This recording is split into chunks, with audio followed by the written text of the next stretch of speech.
My friends say that I have to shave my beard for my job interview, but I don't think that I need to. Welcome back to Lingoni English. My name's Brian, and in this video, we're going to compare need to, have to, and must. Let's take a look.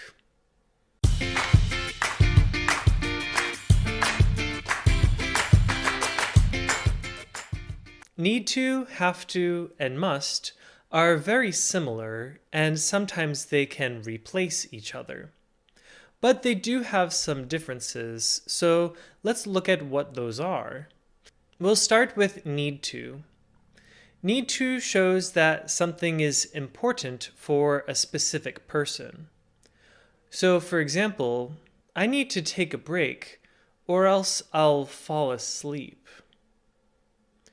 Here, taking a break is important to me. Nobody else is asking me to or telling me to take a break. But I'm the one who's tired and I need to sleep. Again, I need to take a break or else I'll fall asleep. Phoebe needed to run to the pharmacy before it closed. Here, Phoebe probably needed to go to the pharmacy to get some medicine for herself. So it was important for Phoebe to go to the pharmacy. Nobody was asking her or telling her that she had to go. She needed to go for herself. Again, Phoebe needed to go to the pharmacy before it closed. For the negative form, don't need to or doesn't need to, it means that something isn't required, but it's still possible. For example, if you get invited to a party and you ask what you can bring, someone might say, "You don't need to bring anything, just bring yourself." This means that you don't have to bring anything to the party, but you could bring some chips, for example. He doesn't need to do his homework today because he has some time to do it tomorrow. This means that he's not required to do his homework today, but he can if he wants to. Again, he doesn't need to do his homework today because he has some time tomorrow to do it. Let's take a look at have to. Have to you use when there is a requirement or obligation from somewhere or someone else. For example, they have to be at work at 7 o'clock every morning.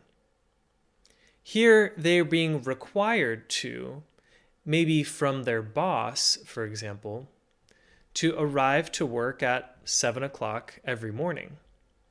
If they don't do it, there will be a negative consequence. They'll get in trouble. Maybe they will lose their job if they are late several times. They have to be at work at 7 o'clock every morning. And another example. Quinn can't meet on Thursday because she has to go to a dentist appointment. Now, Quinn already has this appointment, so there's some sort of requirement or obligation from the dentist office to go there.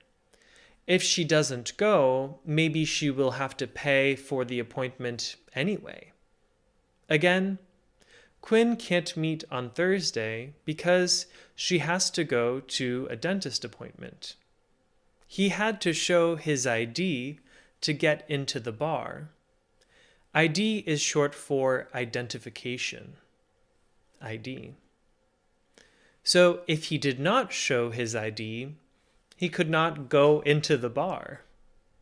Again, he had to show his ID to get into the bar. Note that in the US, we often use a driver's license as a form of ID. Now the negative is don't have to and doesn't have to. And it's similar to the negative of need to because it shows that something is not required, but again, it's possible.